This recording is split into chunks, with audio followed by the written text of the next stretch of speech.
내란 혐의를 받고 있는 김용현 전 장관 측에서 오늘 첫 기자회견을 열었습니다. 많은 언론사들을 불렀습니다. 그래서 당연히 MBN 취재기자도 현장에 갔겠죠. 그런데 이런 어처구니 없는 상황을 겪었습니다. 같이 한번 모시고 이어가 보도록 하겠습니다.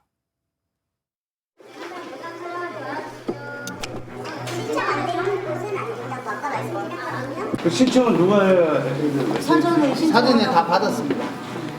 카메라 내리세요. 카메라 내리세요. 방해하지 마세요. 기자회견 방해하지 마세요. 그러니까 그 사전 신청을 받는 기준을 한번 알려주세요. 어떤 기준으로 사전 신청을 받으신 거예요? 제가 내부 지침이 있습니다. 그 내부 지침이요? 지침을 말씀드릴 수는 없습니다. 보안상. 이거는 들어야 될 것 같아요. 아니요, 저희가 아까 보니까 특정 언론사 가세요. 업무방해예요, 업무방해. 가세요. 업무방해니까 가시라고. 저희가 언론 초상권 침해야. 지금 언론 자유를 언론 자유가 아니라 초상권 침해라고. 가세요. 경찰과 신고하는 거지. 네, 업무방해하고 있어요. 제가 신고했어요. 네네. 아니, 우리가 원하는 날짜가 거짓말로 기사 쓸 건데 왜 여기 있습니까? 저희가 거짓말로 기사를 쓰는 언론사입니까? 자, 지금부터 체증을 시작합니다. 업무방해 하시는 분들 체증을 시작합니다. 거기 어딥니까? 자, 체증하고 있습니다, 지금. MBN. MBN. 기자분 잠깐 한명만 알려드리겠습니다. 한 명 남은 반 이상 가져갔어요. 이렇게 MBN. 나가주세요. MBN 기자. 나가, 빨리. 얘가 무슨 집회도 아니고. 야, 빨리 나가!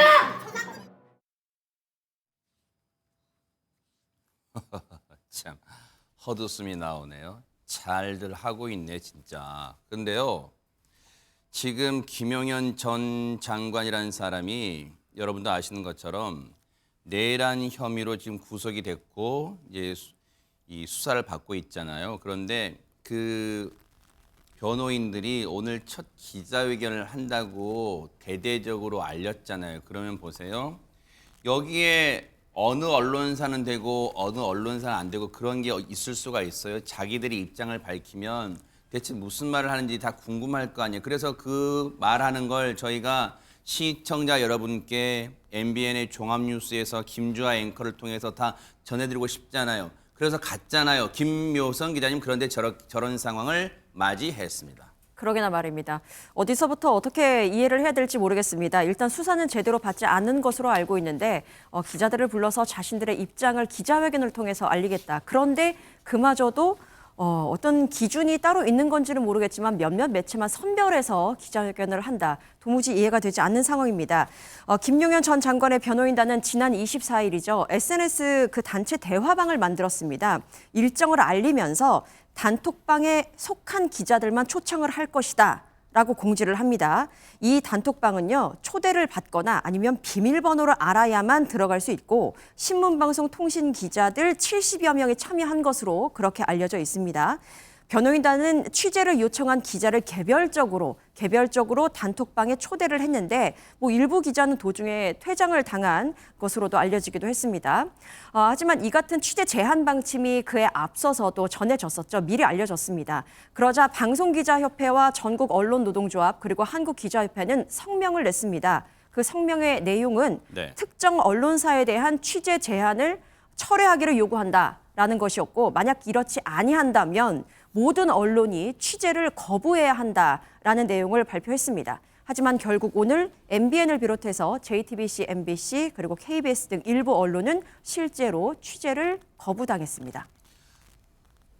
일단 어처구니가 없어요. 화낼 가치도 없는 저 사람들이에요. 저런 작태를 보이는 사람들은요. 어디서 민사소송 이런 얘기를 꺼내고 있어요. 그 얘기는 저희가 잠시 또 법률가이신 허준 변호사님이 계시니까 여쭤볼 거고 안진영 기자님, 취재를 못하게 하면서 한다는 말이 거짓말로 기사를 쓸 거잖아 이렇게 얘기를 하고 있습니다. 실제로 거짓말로 기사를 쓴 게 있다면 구체적으로 그것을 문제를 삼고 그리고 언론중재위원회나 여러 가지 절차가 있겠죠. 그런 절차를 밟는 게 맞는데 그냥 내부 지침이 있다. 기준이 무엇인가에 대해서도 구체적인 지침을 밝히지 못하면서 안 된다. 거짓말만 쓰고 있다라고 얘기하는 것은 사실상 어불성설이라고 볼 수 있습니다.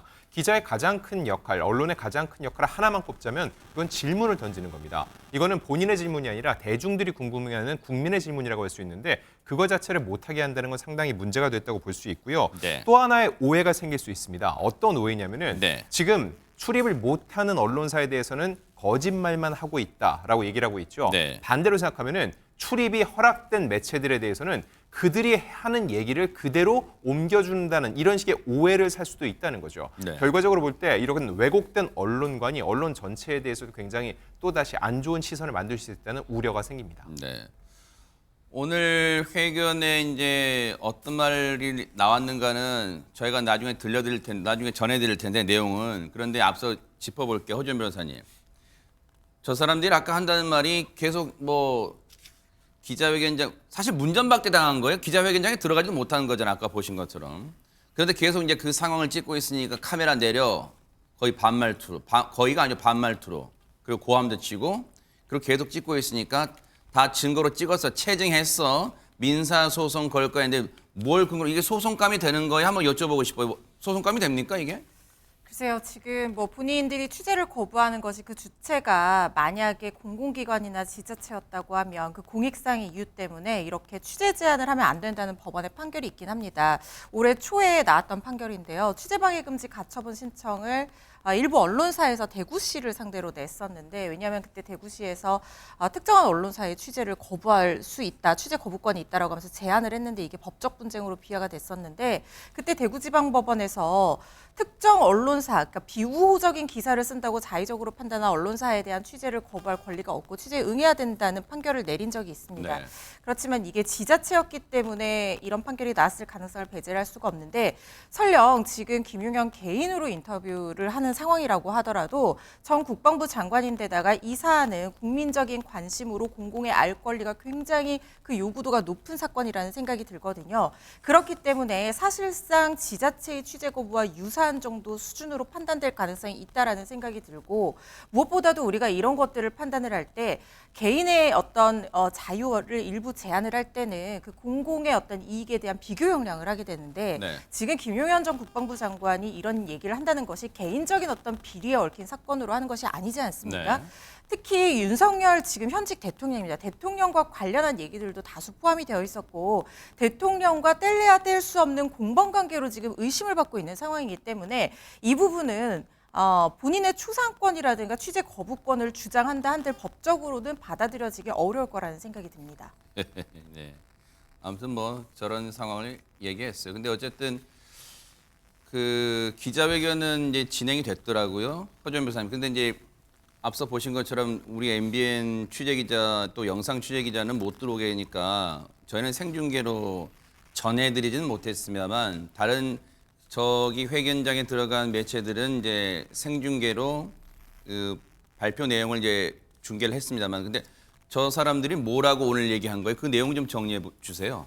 일단 내용 자체는 계엄 선포의 목적을 국헌 문란의 목적이 아닌 정당한 계엄 선포였다라고 주장하는 쪽으로 내용을 정리를 한 것 같습니다. 크게 세 가지 얘기를 들었는데요.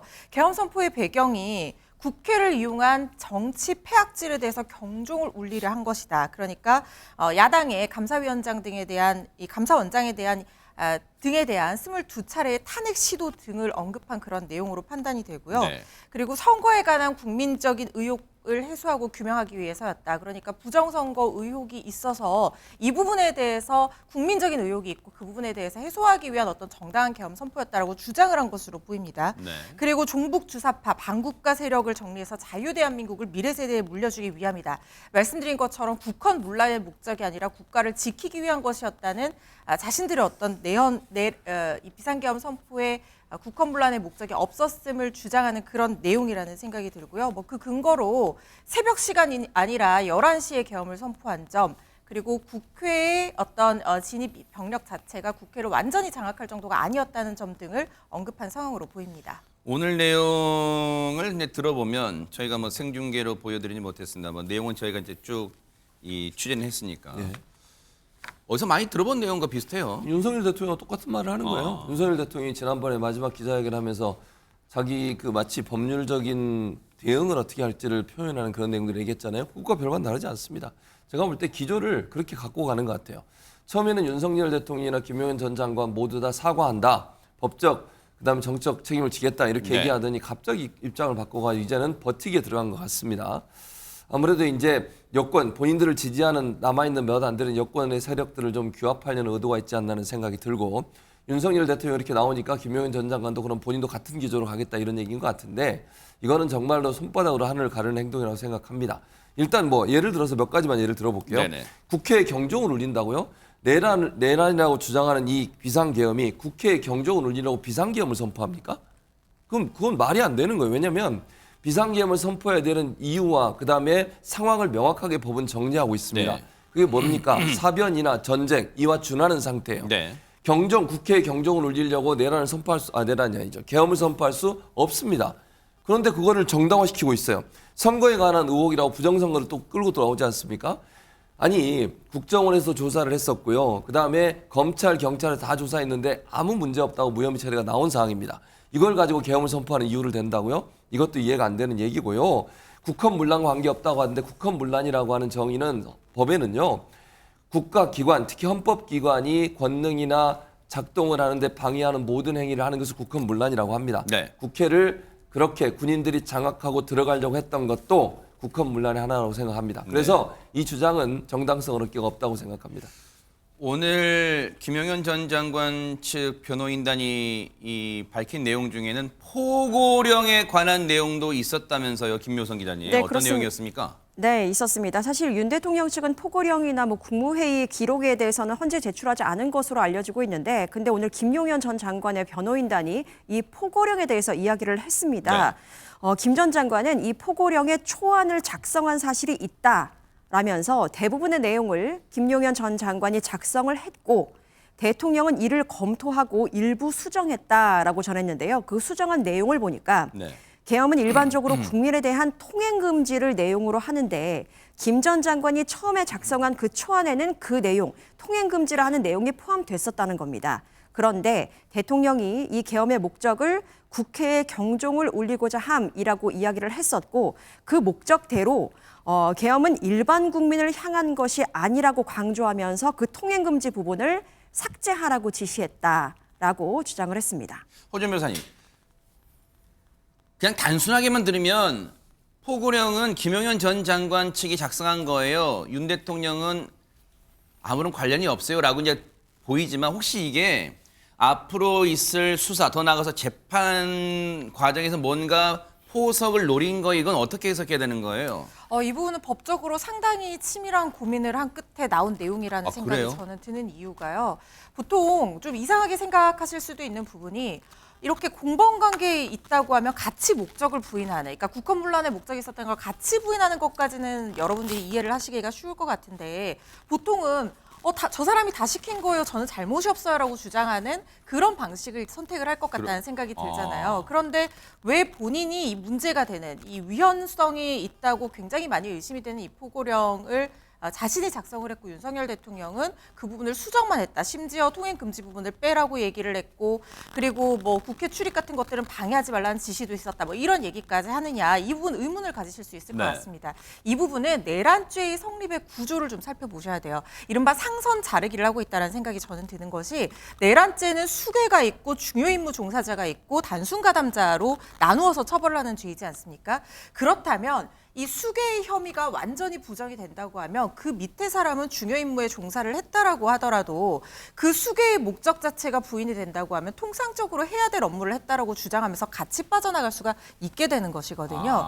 그렇기 때문에 윤석열 대통령이 이런 식으로 위헌적인 요소를 제거하라고 했다라는 것은 그 목적 자체가 국헌문란의 목적이 없었다라고 부인을 하면서 본인의 목적도 같이 부인을 하고 이 비상계엄 선포가 대통령의 통상적인 권한 아래 실시가 된 것이라고 있다라고 가정을 한다면 본인 역시 국방부 장관으로서 대통령의 비상계엄 선포에 대응한 통상적인 업무 수행자에 불과했다라는 것을 추후의 수사 과정과 재판 과정에서 굉장히 강하게 주장할 거라는 생각이 들거든요. 아마 이런 전략 하에 윤석열 대통령 측과의 교감이 있었을 가능성도 있었다고 저는 보고 있는데 어쨌든 이런 전략 하에 목적을 부인하고 있고 본인의 지위를 부인하고 있는 것이라는 생각이 듭니다.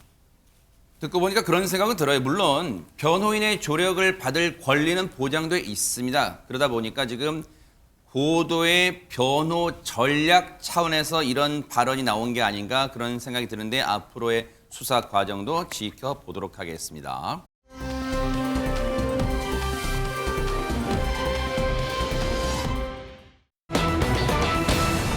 자, 이 시국에 존재감을 드러내려 하는 사람들이 있대요. 3사람이나 있다는데 먼저 이 사람부터 만나보시고 이어가 보도록 하겠습니다. 심지어 거국내각을 논의한 사람들은요. 누가 총리가 돼야 된다. 저한테도 왔어요. 이것은 어떻게 해서든지 윤석열 대통령의 임기를 연장해서 자기들이 재집권을 해보겠다 하는 음모예요. 김대중 대통령이 3당 통합하자고 할 때 안 했지 않냐. 제가 김대중 대통령 비서실장으로 어떻게 그런 얘기를 하냐 하고 소공동 귀빈실에서 탁자를 치고 나와버렸어요. 지금 이게 무슨 얘기일까 하실 거예요. 시청자분들이 윤석열 정부가 거국내각 구성을 하자고 제안하면서 그 거국내각 총리직을 박지원 의원에게 제안했다는 거예요. 지금 허주연 변호사님. 그렇습니다. 지금 일단 어제 얘기한 것을 보신 부분인데 근데 어제 얘기와 오늘 얘기가 조금 어조가 달라지는 왜요? 부분이 있거든요. 지금 방금 보신 부분이 처음 박지원 의원이 주장을 한 부분인데 지금 어떻게 얘기를 했냐면 보세요. 거국 내각을 논의하는 사람들이 제안을 했다라고 얘기를 했고 이게 어떻게든 윤 대통령의 임기를 연장해서 자기들이 재집권을 해보겠다라는 음모다 이렇게 얘기를 했잖아요. 네. 그럼 자기들이라고 하면 우리가 흔히 윤석열 정부 측에서 이렇게 제안을 했구나. 그리고 고국 내각의 그때 비상계엄 이후의 필요성은 윤석열 정부 측에서 굉장히 많이 느꼈을 거 아닙니까? 그래서 그런 부분에 대한 어떤 모색이 있었고 윤 정부 측에서 제안을 했다라고 충분히 읽힐 수 있는 부분이고 그런 취지로 얘기를 했고 네. 본인이 그걸 거절했다고 얘기를 했는데 오늘 인터뷰에서는요. 윤석열 정부 측 인사가 아니다라는 취지로 또 얘기를 했어요. 그건 또 무슨 소리예요? 그러니까 정확하게 본인이 얘기하기로는 19일 목요일 오후 4시 소공동의 한 호텔에서 그분을 만났다. 그런데 네. 그분은 정치를 하지 않는 기업인 출신이다라고 얘기를 했고요. 정확히 누군지는 이야기를 하지 못한다라고 해서 정부 측 인사나 윤석열 대통령 측근은 맞지만 정부 측 인사나 이 정부 측 관계자가 아니라 그냥 기업인, 그러니까 민간인이라는 얘기잖아요. 그러니까 민간인이 제안을 했다라는 식으로 어조를 바꾸어서 얘기를 한 겁니다. 정말로 말이 하루 만에 바뀌었는지 직접 들어보시고 이어가 보도록 하겠습니다. 지난 19일 예. 목요일 4시 소공동 호텔에서 그분을 만났어요. 예. 그런데 제가 예. 윤석열 측이다라고 얘기는 하지 않았어요. 아, 보도에는 뭐 그렇게 나왔던데 그건 윤 대통령 윤석열 측은 아닙니까? 측이라고 단정 짓기는 어렵고 그분이 김대중 대통령하고도 잘 알고 도왔고 네. 또 여권도 잘 아는 그런 분이에요. 그리고 그분이 그렇게 허튼 소리를 하실 분은 아니에요. 예. 그렇기 때문에 제가 생각한 것은 예. 개헌 거국 내각 소리를 제가 자꾸 했으니까 거기에서 그러한 얘기를 했지 않는가. 아니 안진용 기자님 시청자분들이 그런 생각하실 거예요. 무슨 허무개그인가? 거국 내각의 총리직을 제안한 사람이 윤석열 대통령 측 인사가 아니라 그냥 정치를 하지 않는 기업인 출신이라는 거잖아요. 지금 허무개그에 뭐예요 이거? 네, 그렇기 때문에 김근식 서울 송파병 당협위원장이 이에 대해서 강도 높은 비판의 목소리를 내고 있습니다. 일단 이 모든 게 새빨간 거짓말이라고 규정을 했고요. 현실성 없는 주장이라는 거죠. 좀 더 구체적으로 이야기를 들어보면은 일단 역대 대통령을 두루 경험한 정치 원로임에도 네. 이런 시기일수록 진중하게 나라의 앞날을 걱정하면서 차분한 조언을 해도 모자랄 판에 틈만 나면 확실하지도 않은 이야기로 관종, 이렇게 관심을 받기 위한 노릇을 하고 있다라고 강도 높게 비판을 했고요. 네. 자, 그러면서 구체적으로 조목조목 짚었습니다. 네. 아까 분명히 19일 날 목요일 오후 4시에 만났다고 얘기를 했는데 네. 19일이면 이미 한덕수 대통령 권한대행 체제라는 거죠. 즉, 이 탄핵으로 이 직무가 정지된 게 12월 14일인데 거국 내각 총리는 대통령 권한일 때 사용하는 카드이기 때문에 시기적으로 봤을 때도 전혀 맞지 않는다는 지적이었고요. 또 하나는 아까 말씀하셨던 그 기업인 부분입니다. 네. 아마도 의례적으로 주고받는 듣기 좋은 말일 수 있는 건데 이를 두고 본인에게 거국 내각 총리 제안이 와서 거절을 했다. 이런 황당한 거짓말을 하고 있다라고 강도 높게 비판의 날을 세웠습니다. 김근식 당협위원장의 지적도 일리가 있어요. 그냥 정치하지 않는 분, 기업인 출신이라면 만났을 때 밥 먹을 때 아이고 박지원 의원님 같은 분이 총리직 하셔야죠. 덕담으로 하실 수 있는 걸 가지고 정부 측에서 마치 제안 들어온 것처럼 툭하니 라디오 인터뷰에서 말했잖아요 지금. 그래놓고 하루 만에 지금 말이 앞뒤가 바뀌었어요. 그런데 혹시 희망사항일까요? 박지원 의원의 총리직이 희망사항일까요? 과거 얘기 좀 들어보시고 이어가 보도록 하겠습니다. 결혼식 날 대통령이 미국 국회의원들하고 김건희 여사 생일 파티? 왜 하필이면 이런 사진을 공개해가지고 국민 염장을 지르냐 이거예요. 비서실장으로서 공보수석으로서 홍보수석으로서 모든 정권에 걸쳐서 최고였던 박지원 의원님을 따라갈 사람이 없기 때문입니다. 그렇죠. 그러니까 DJ께서 그러셨습니다. 그러니까 윤석열 대통령한테 건의해서 나를 데려다 쓰라가세요.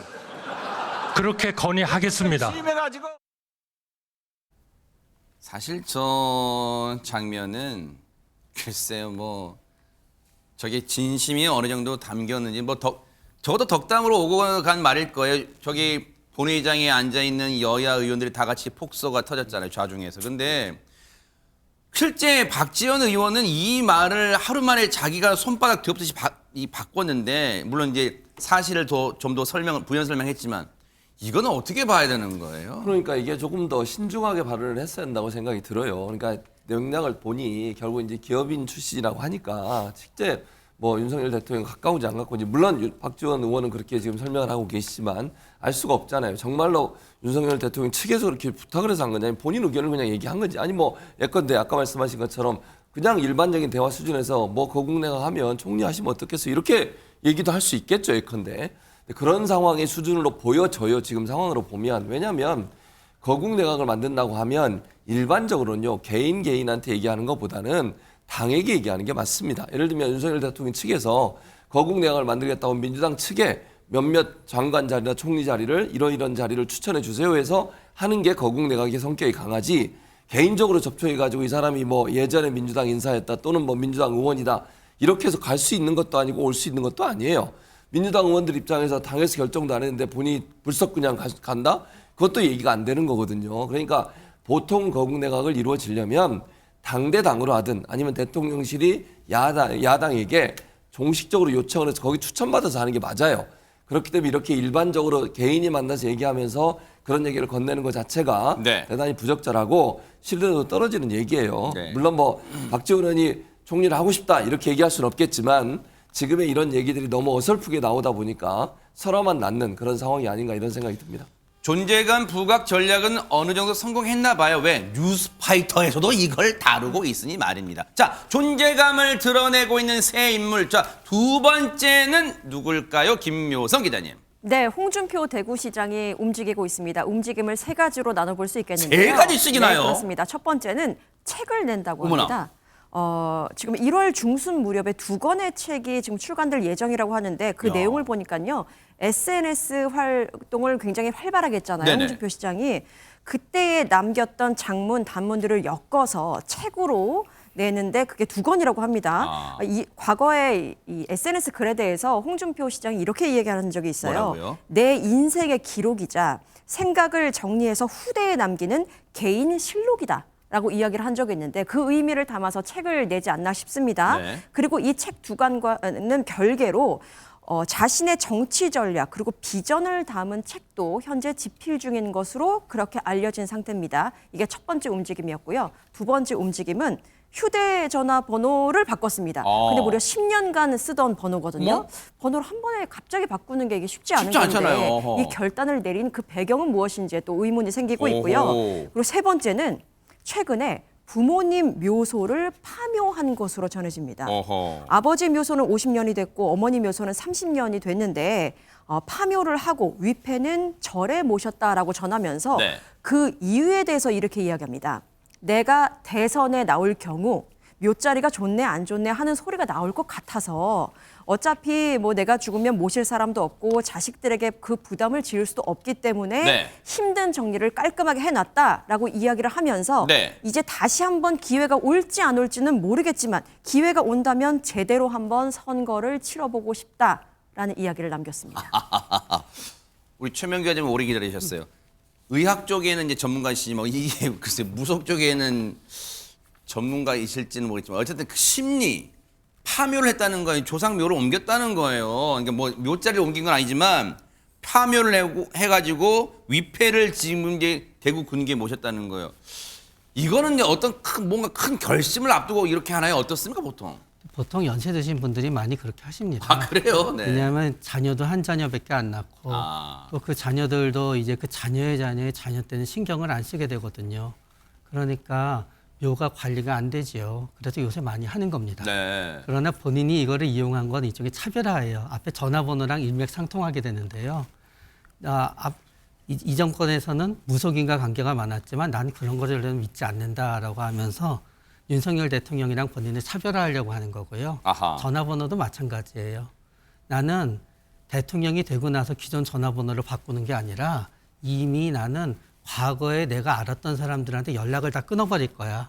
그리고 제한된 사람한테만 해서 전화 받는 난 깔끔하고 아주 훌륭한 사람이 될 거야라는 얘기가 되는 거죠. 아하. 그러나 그 파묘도 네. 투집자 분용도 잡을 수 있어요. 뭐랄까요? 그동안 될 뻔하다 안 되고 될 뻔하다 안 되기 묘자리 때문이기 때문에 그러나 묘자리는 대한민국에서 명당은 다 차 있거든요. 그러니까 그 묘자리를 없애면은 명당으로 못 옮기더라도 절반의 효과는 없겠지라고 파묘했다고 누가 또 꼬투리 잡을 수도 있어요. 네.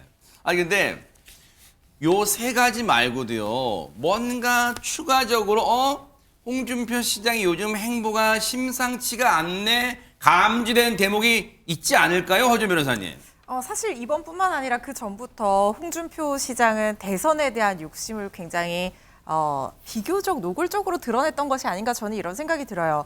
지난 뉴스파이터에서도 저희가 전해드렸지만 지난 8월에 왜 윤 정부가 이상하다고 느끼고 책임 총리제 자기가 본인이 제안했다고 했을 때 그때 SNS에 뭐라고 얘기를 했냐면 네. 어차피 내가 다시 한번 대선 나가는 거 전 국민이 다 알 거 아니냐 이런 얘기도 언급을 한 적이 있었고 박근혜 전 대통령 탄핵 당시에 탄핵 대선을 내가 치러봤으니까 내가 유경험자가 아니냐 우리 당도 충분히 대선 치를 수 있다 이런 얘기도 SNS에 올렸거든요. 네. 그러니까 그때부터 뭔가 대구시장을 중도에 그만두는 한이 있더라도 중앙정치 무대에서 뭔가 본인이 역할을 하고 싶다라는 얘기를 계속해서 해왔고 네. 지금 이런 여러 가지 행보를 보면 결국에는 대권에 대한 욕심이라는 것을 모두가 다 알 수밖에 없는 상황이라는 생각이 네. 듭니다. 거기다가 지금 홍준표 시장이 지금 54년생이잖아요. 70세입니다. 아마 이번 대선에 도전을 하게 된다면 마지막 출마가 될 가능성이 굉장히 높은 상황인데다가 또 그때 당시 지난 경선에서 윤석열 대통령한테 당심에 밀려서 아깝게 또 고배를 마신 전력이 있잖아요. 본인 개인으로도 그런 부분에 있어서 정치적인 어떤 권력에 대한 어떤 그 자리에 대한 어떤 욕심 이런 것들이 어떻게 보면 좀 당연히 있을 수 있지 않나 하는 생각이 들고 지난 23일에도 유목민 인생이다. 태어나서 23번째 이사한 게 대구인데 돌고 돌아 제자리 왔다 생각하는데 또 이사 가야 된다는 생각이 든다라고 하면서 야, 이사 가야 한다. 이런 저의 생각에 조금 더 강하게 불을 지피는 대권을 만약에 도전하시는 것이 아닌가 이런 생각이 드는 그런 생각이 드는 말을 했고요. 그리고 대구시장 4년만 하고 졸업할 생각이었는데 그 시기가 더 빨라질 수 있다는 생각이 들면서 마음이 조급해진다라고 했는데 제가 대구 출신이 아닙니까? 이 뽑아준 유권자들은 어떡하시고 대구를 이렇게 빨리 떠나려고 하시는지 저는 그것도 여쭙고 싶네요. 조진범 교수님 보실 때는 홍준표 시장의 지금 저런 말과 글과 행동이 근거 있는 자신감이에요? 근거 없는 자신감이에요? 그렇게 두 가지로 딱 물어보시면 근거 없는이라고 얘기하겠습니다. 왜요? 저는. 왜냐하면 그래요? 네. 물론 대권 후보로 나올 가능성. 홍준표 시장이 지금 방송 보면서 그럴 수 있어요. 섭섭해. 조진범 교수님 좌시하지 않겠습니다. 뭐 그럴 수 있어요 지금. 네. 제 생각이니까요. 네네. 근데 왜냐하면 홍준표 이제 시장이 다시 대권에 출마할 것 같아요. 출마하실 것 같은데 제가 이제 얘기하고 싶은 것은 홍준표 시장은 이미 여러 번 이제 대권에 출마하셔서 계속 이제 낙마를 하셨기 때문에 이 시대적 사명이 새로운 인물에 대한 갈급함이 있을 거라고 저는 생각하고 또 하나 큰 문제는 홍준표 시장이 지금까지 탄핵되기 전까지의 태도를 보면 윤석열 대통령을 탄핵되고 나서도 그랬어요. 초기에는. 윤석열 대통령을 계속 지지하는 발언을 했습니다. 잘 아시는 것처럼. 한동훈 대표, 전 대표와 각을 세우면서 윤석열 대통령의 측에 서서 계속 보호하고 옹호하려는 태도를 보여왔거든요. 김건희 여사 건도 그렇고 또 윤석열 대통령 여러 국정 운영에 대해서도 긍정적인 평가만 했지 부정적인 평가를 거의 안 하셨어요. 탄핵되고 나서 탄핵을 반대하는 입장을 또 내기도 하셨습니다.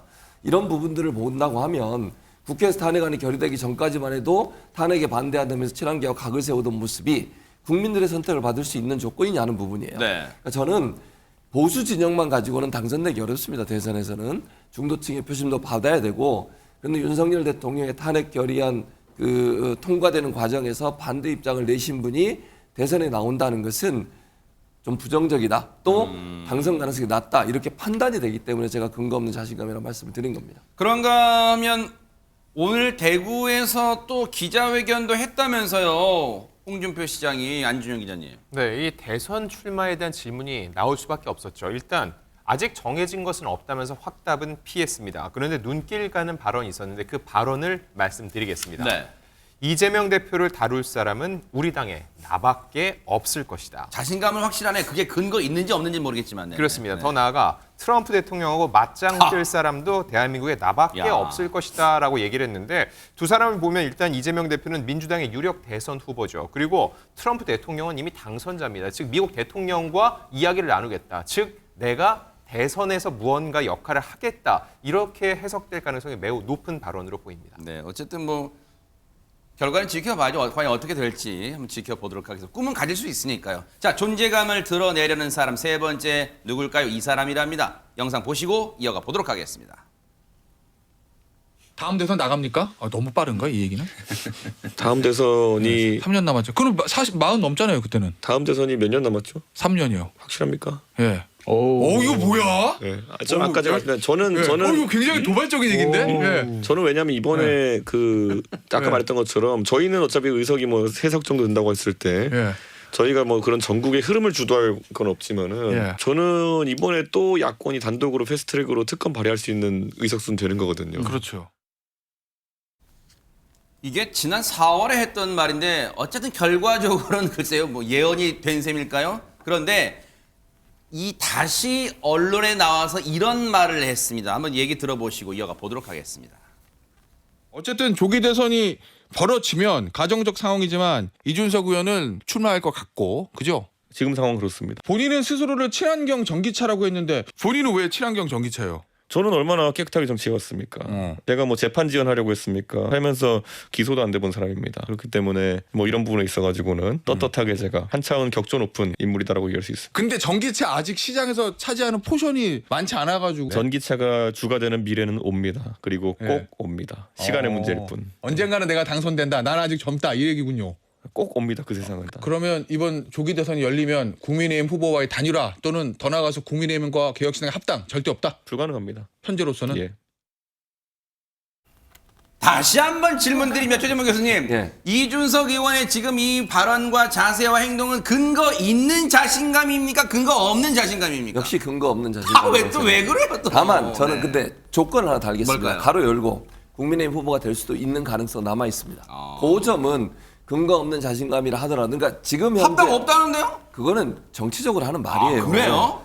제가 무시한 거예요? 아니 뭐 그건 아니고요. 일반인들은 다 생각하시는데 이준석 대표 입장에서는 저는 개인적으로 어떻게 생각하냐면 국민의힘 후보가 되고 싶어요. 한다고 생각해요.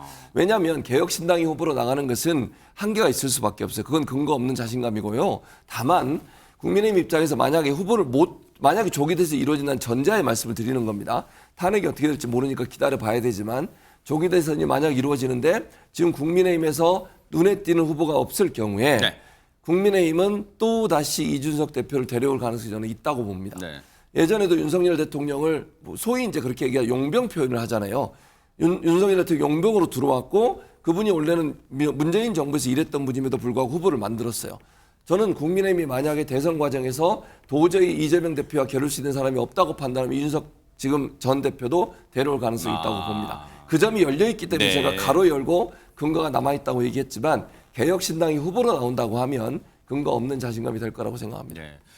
어쨌든 이준석 의원의 앞으로의 행보도 좀 지켜볼게요. 왜냐하면 아직은 이건 물음표예요. 왜냐하면 탄핵 여부도 아직은 확실치 않고 그에 따라서 조기 대선 열린다는 것도 확실하게 말할 수 없는 단계니까 신중해야 될 단계니까 일단 지켜보도록 하겠습니다.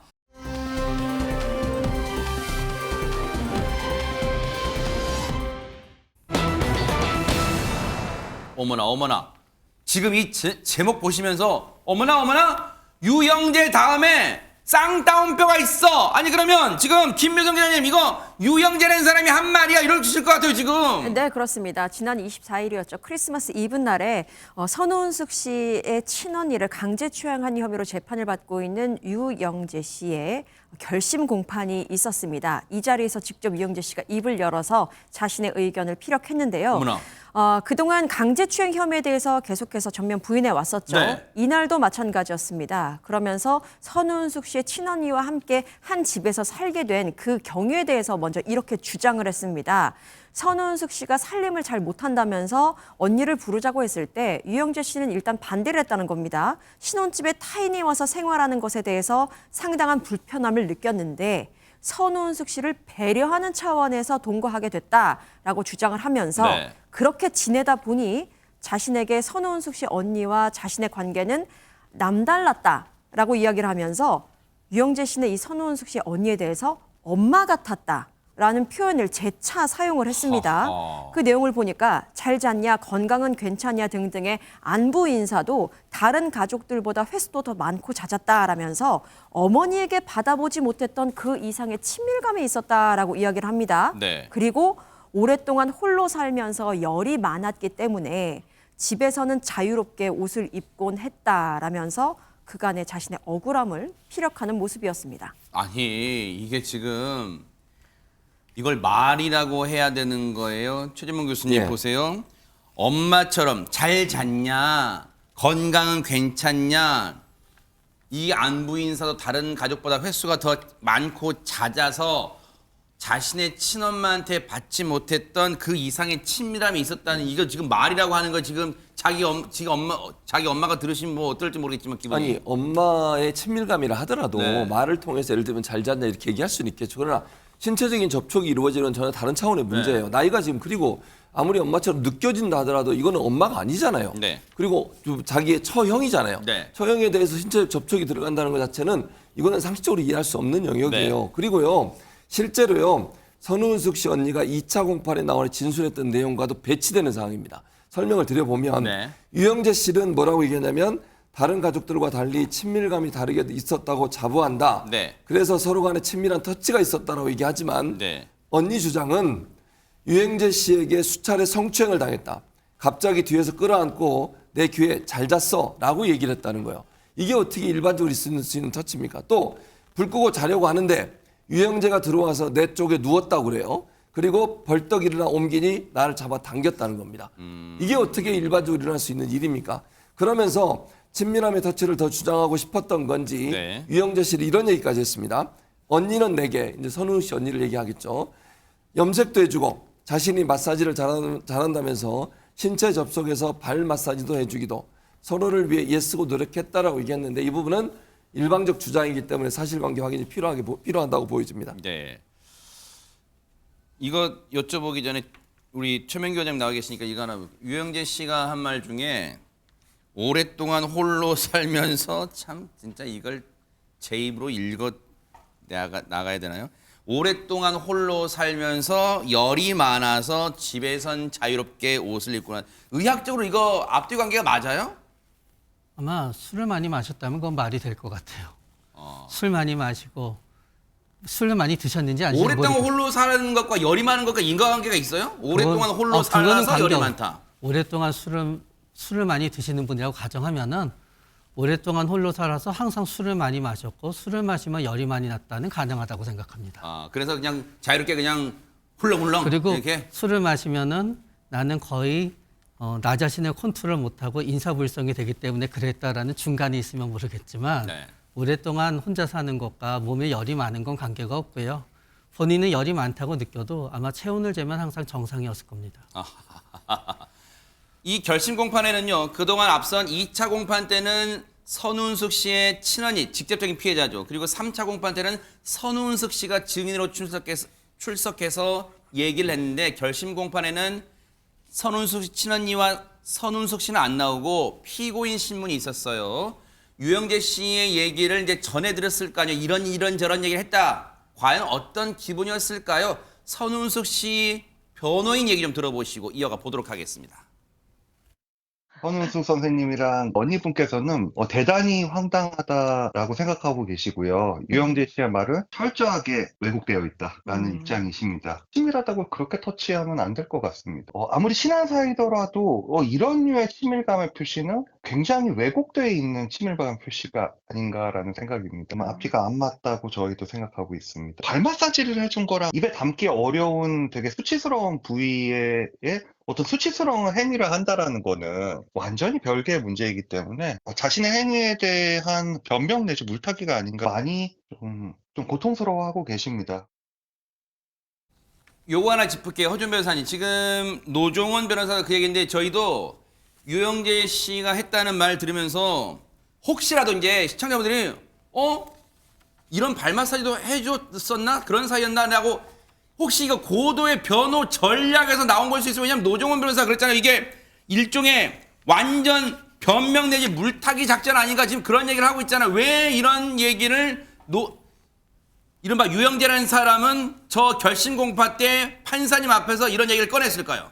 발 마사지를 해준다는 것이 어떤 성적인 어떤 목적이 없었다라는 것을 주장하기 위한 그런 진술로 보이거든요. 그러니까 평소에 성적인 목적 없이 어떤 마사지라는 행위 자체가 뭐 건강을 신경 써주는 이게 친족 관계이기 때문에 그런 식으로 행위를 하는 것이고 그 부분에 대한 어떤 고의를 상대방 측이 오해를 한 것이다. 이렇게 주장할 수 있는 그런 가능성이 있습니다. 아마 그런 취지에서 얘기를 한 것 같고 이런 평소에 친밀한 접촉이 잦았기 때문에 유영재 씨가 어떤 좀 더 추가적인 어떤 행위를 했다라고 하더라도 이 부분에 대한 성적 목적이 없었다라는 것을 언급을 하기 위해서 이런 발 마사지 얘기, 뭐 건강을 신경 써줬다 이런 얘기들이 나온 게 아닌가 하는 생각이 듭니다. 선운숙 씨 친언니가 자신한테 염색도 해주고 마사지 잘한다면서 신체 접촉해서 발 마사지를 해주기도 했다.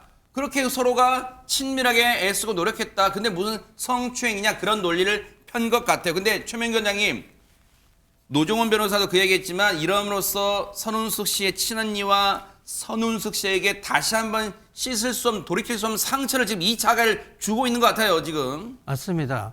진짜 말이 안 됩니다. 누가 내 손을 잡으면 나도 손을 잡을 수 있다고 생각합니다. 누가 내 발을 만지면 나도 발을 만져도 된다고 생각합니다. 그러나 누가 내 발을 만졌다고 해서 가슴을 만지는 거는 있을 수가 없는 일이지요. 그렇기 때문에 저거는 저 말 자체를, 저 상황과 저 논리 자체가 진짜 말이 안 되는 거를 갖다 이어가고 있다는 생각을 하지 않을 수 없습니다. 네. 결과적으로 결심 공판 때 그러면 안진용 기자님, 유영재 씨의 말을 쭉 종합해보면 기존 태도와 변함이 없어진 거에 어떻습니까?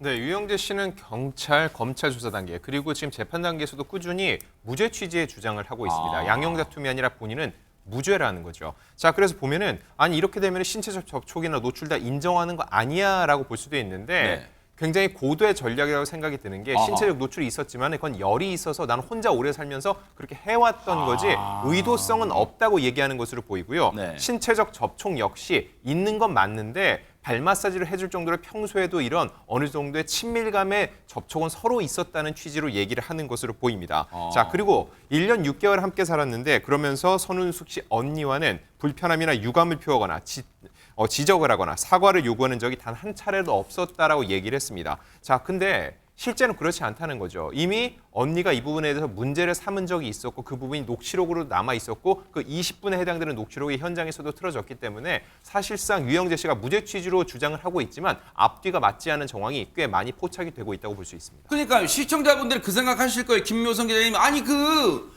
녹음 내용이 있다면서요. 재판장 그 판사님 앞에서 그거 안 튼 거예요라고 궁금하실 것 같아요. 네, 그러니까 말입니다. 이 결심 공판에서 유영재 씨가 선운숙 씨의 언니와 나눈 전화 통화 내용이 있었는데 그것을 함께 듣는 청취하는 시간이 있었다는 겁니다. 그래요? 그리고 녹취록에는 이런 내용이 있었는데요. 짚어드리면 선운숙 씨의 언니가 정신과 약을 먹고 있다. 수치심을 느꼈고 트라우마도 있지만 내가 가슴에 묻는 것은 내 동생이 상처받을까 봐 그런 것이다라고 이야기를 하니까 네. 유영재 씨도 은숙 씨에겐 그런 걸 어떻게 말하냐라면서 그렇게 느꼈다면 죄송하다라고 이야기를 했다는 겁니다. 이게 확인이 됐습니다. 네. 하지만 그럼에도 유영재 씨는 언니의 진술이 잘못된 것이다.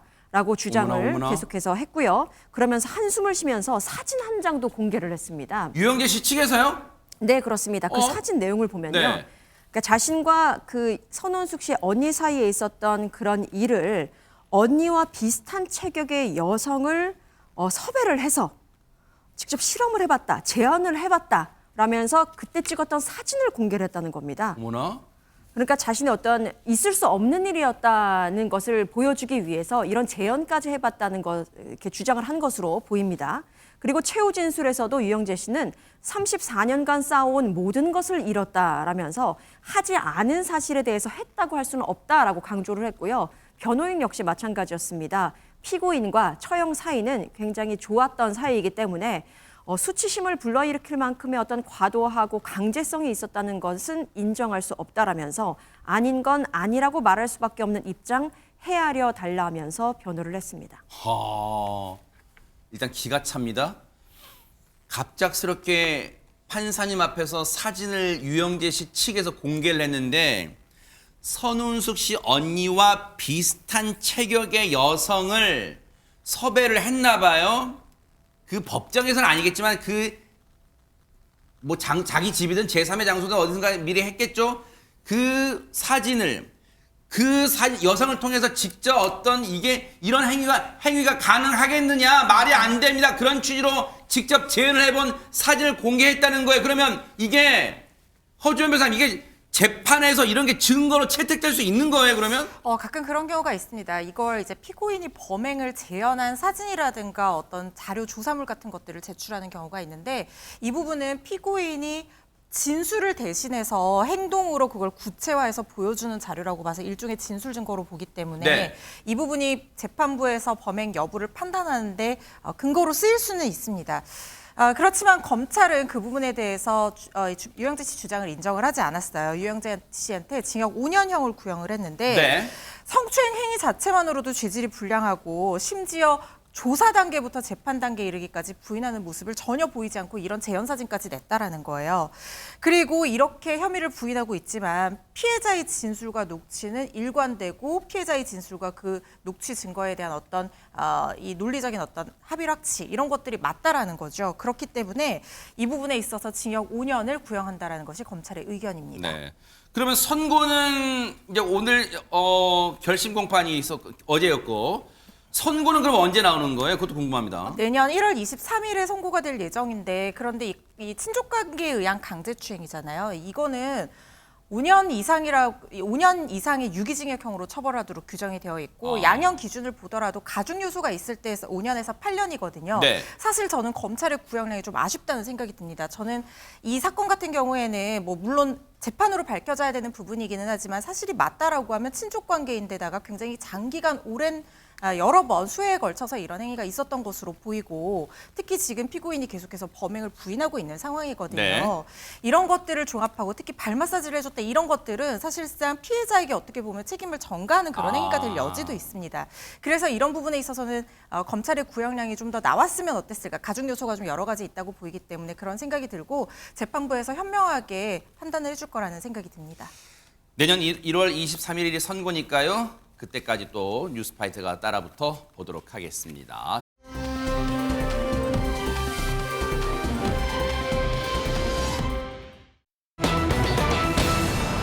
최근에요. 동대구역 광장에 박정희 전 대통령 동상이 들어섰어요. 그런데 그때부터 찬반 갈등이 심했었는데 이런 상황도 빚어졌대. 영상 보시고 이어가 보도록 하겠습니다. 하나, 둘, 셋! 네, 여러분 큰 박수 부탁드리겠습니다.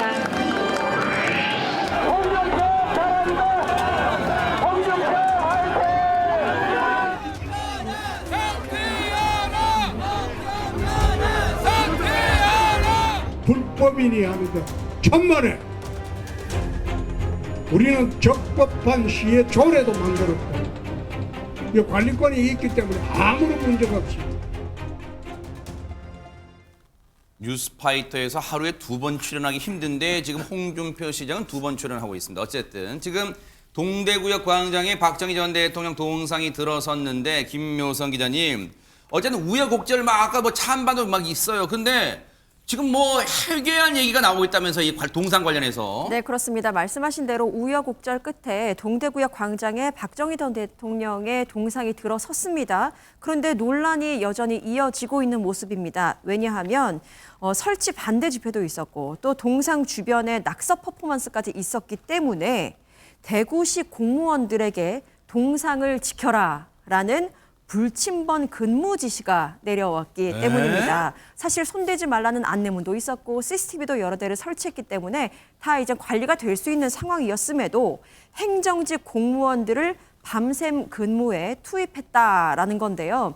시간을 보니까 저녁 시간부터 그 다음날 아침까지입니다. 그야말로 불침번이에요. 어머나. 그리고 근무는 공휴일에 상관없이 다음 달 3일까지로 예정이 되어 있었습니다. 어머나. 그래서 이 대구시 새 공무원 노동조합에서 성명서를 냈는데 박정희 동상 지키려고 불침번 보초 즉시 철회하라라면서 대구시 시민들 반대에도 불구하고 박정희 동상 제막식을 강행한 것 역사의 부끄러운 날로 기록될 것이다라면서 입장을 내기도 했습니다. 아니 지금 12월 말이고 지금 내일부터 엄청 또 추워져요. 근데 1월 3일까지 계속 한다는 거예요. 불침번 그야말로 말 그대로 잠 안 자고 지킨다는 거잖아요. 이게 말이 되는 거예요? 안진용 기자님. 이게 계획만으로도 굉장히 황당하고 부적절하다는 생각이 들 수 있는데 실제 근무 투입이 이루어졌습니다. 세상에. 네, 대구시청의 일부 공무원들이 밤샘 근무를 하게 된 건데 이렇게 투입된 건 크리스마스 이브 때였습니다. 산 사람도 아니고 이 동상 하나를 지키기 위해서 공무원들이 불침번 보초를 서는 거에 대한 비판의 목소리를 높였고요. 특히나 요즘 추운 것도 추운 건데 연말 연시, 가족들과 함께하는 시간이 많아질 맞아요. 시기인데 이럴 때 저런 불침번 근무를 선다는 게 말이 되지 않는다는 겁니다. 네. 그래서 곧바로 대구시의 새 공무원 노동조합은 성명서를 통해서 이를 즉각 철회하라고 반발했는데 이 근무 계획을 세운 대구시에 대해 각성하고 즉시 계획을 철회하는 말과 함께 어느 작자가 계획했는지 모르지만 크리스마스 이브 선물 눈물나게 고맙다면서 강도 높은 비판을 내놨습니다. 자, 그래서 급기야 대구시 새 공무원 노동조합에서 성명서까지 냈고요. 그 새 공무원 노동조합 위원장이 저희 제작진과 통화를 했습니다. 이런 얘기를 들려줬어요. 같이 한번 들어보시고 이어가 보도록 하겠습니다. 공무원들 9시 출근하고 6시 퇴근 아닙니까? 그죠? 이제 낮에 자기 업무하고 6시부터 그 다음날 9시까지 그것도 차 안에서 3명이 이제 동상 하나 지키자고 이제 근무하는 거지요. 불만도 상당히 있겠죠. 그 크리스마스 이브 날을 그것도 연말 연시에 온 가족하고 즐거운 크리스마스를 보내야 되는데 차 안에서 잔다 하는 그 자체가 이게 너무 부끄러운 현실 아닙니까? 뭐 인권 문제도 있을 것 같긴 하고 언뜻 드는 생각은요. 그런데 이렇게까지 해야만 하는 이유가 있을까요? 허주연 변호사님. 이게 어쨌든 이 시의 예산을 들여서 건립한 공공조형물이기 때문에 지자체에서 조례에 따라서 관리하고 유지해야 되는 것은 맞습니다. 그런데 그 관리와 유지의 방식이나 정도가 이게 과연 온당한 것이냐 이런 부분에 대한 비판이 나오고 있는 상황이라는 생각이 들거든요. 그런데 대구시에서는 어떻게 얘기를 했냐면 이거 원래 공공시설관리공단이 해줘야 되는 역할인데 인력 충원이 되지 않아서 임시로 하고 있다 뭐 이렇게 얘기를 했는데 네. 그렇다고 하면 CCTV나 이런 것들이 다 있는데 굳이 지금 인력을 들여서 불침번까지 세워야 되는 것이냐 이런 논란이 또 한 번 나올 수가 있는 부분인 거죠.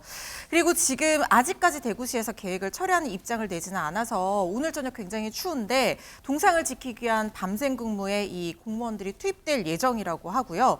이 정도 논란이 됐으면 철회하는 것이 맞는데 대구시는 그럴 생각이 전혀 없어 보인다는 것이 대구시 새 공무원 노조의 입장입니다. 물론 1월 3일까지라고는 하긴 하지만 뭐 기한이 있긴 있지만 어쨌든 그 사이에 이 공무원분들의 가족들 또 애가 탈 거 아니에요. 얼마나 추워요 지금 밤에. 당연하죠. 저렇게 그냥 가족들은 다 집에 있는데 혼자 나와서 밤에 그것도 뭐 근무 시간도 아니잖아요. 그 시간에 그걸 불침번을 쓰게 한다는 건 좀 말이 안 되는 건다고 생각을 하고요. 그러다 보니까 시민사회단체 야권은 아직도 박정희 전 대통령 동상을 좀 철거하라고 주장을 하고 있는 상황이고요. 노조 측과의 통화에서 전해진 바로는 시청 관계자는 이렇게 얘기하고 있다. 이 시청 관계자의 말입니다. 네. 불침번 근무는 홍준표 시장의 지시는 아니고 자체 회의를 통해 나온 의견을 이행한 것이라는 입장을 전해왔다고 하는데 이에 대해서 민주당의 안태준 의원은 국회에서 절차를 무시한 박정희 동상을 즉각 철거하라고 촉구하면서 네. 애초에 이를 추진했던 홍준표 대구시장을 향해서도 박정희를 끊임없이 소환하는 이유가 뭐냐? 정치적 꼼수라고 꼬집었습니다. 조만간 홍준표 시장의 입장이 전해지길 기대하고 있다. 이렇게 얘기하고 있습니다. 그래요. 어떻게 또 일단락이 될지 좀 지켜보도록 하겠습니다.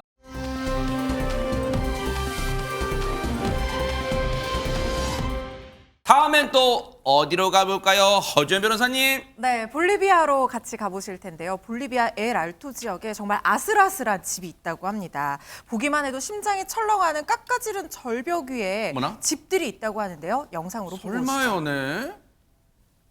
네, 깎아지른 절벽 위에 진짜 실제로 어머. 집입니다. 어머. 얼마나 높은지 바닥은 보이지도 않고 어머. 집에서 창문 한 번 잘못 열고 발 한 번 잘못 내디뎠다가는 영영 돌아오지 못할 것 같은데요. 어머 세상에. 보기만 해도 아찔한 이곳, 실제로 주민들이 거주하고 있는 볼리비아의 절벽집이라고 합니다. 뭐 설마 진짜 거주하고 있다고 해요? 어머 세상에. 어머 진짜 저기는 창문을 열기도 창문에 아침에 아이고 굿모닝하고 이렇게 공기 쐬기도 힘들 것 같아요. 그럼요. 진짜 무서울 것 같아요. 큰일 납니다. 그런데 저기가요, 원래 절벽이 아니었어요. 에? 일반 집이었어요. 어머나. 그런데 왜 이렇게 됐냐? 폭우, 기후변화 때문에 지형이 바뀌었다고 합니다. 어머나. 그러니까 원래 집이 있던 곳에서 폭우와 기후변화 때문에 땅이 저렇게 꺼지게 됐고, 그러면 어머나. 그 절벽이 생긴 건데요. 점점 흙도 깎아져 내려간 거예요, 그렇습니다. 그러면? 예, 그래서 시 당국에서는 주민들에게 빨리 집을 떠나라고 경고하고 있지만 오랫동안 이곳에서 지낸 원주민들은 이주를 거부하고 있고요. 더 위험한 상황이 벌어지기 전에 주민들을 설득할 수 있는 이주 대책이 빨리 나와야 할 것 같습니다. 아니 그러니까 저 볼리비아 시도요. 최진봉께서 말은 쉽지 아니 자기가 살아온 터전을 이렇게 떠나서 옮긴다. 그리고 보통 저런 거 옮기면 지원 대책, 그렇죠. 이주비 대책도 쥐꼬리만큼 나오잖아요. 그러니까요. 네. 미리 그러면 집을 마련하는지 아니면 거처를 마련해 놓고 나서 떠나라고 얘기를 해야지. 네. 그걸 하지 않은 상태에서 떠나라. 이 사람들 어떻게 하라는 거예요? 그러니까 말은 당장 쉽지. 갈 데가 없습니다. 네. 대책부터 마련하고 맞아요. 시행하시기 바랍니다. 진짜로 다른 나라 얘기긴 하지만 정말 대책 꼭 세워주시길 눈 부릅뜨고 지켜보도록 하겠습니다.